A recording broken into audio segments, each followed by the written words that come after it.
Selamat datang di Rincong News. Informasi terbaru yang mendalam. Jangan lupa like dan subscribe.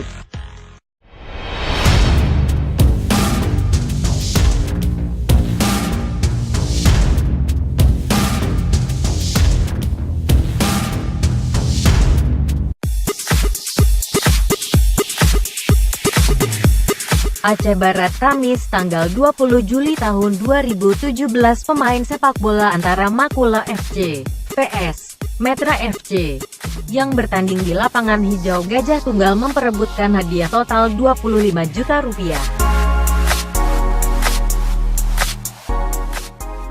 Dalam adu kebolehannya, kedua tim mempersiapkan tim tangguhnya masing-masing. Kedua tim saling mempertahankan dan saling menyerang lawannya. Pertandingan yang sangat menegangkan ini memperebutkan tiket menuju 4 besar. Dalam pertandingan ini, akhirnya kedua belah tim bisa mempertahankan diri sampai ke penalti.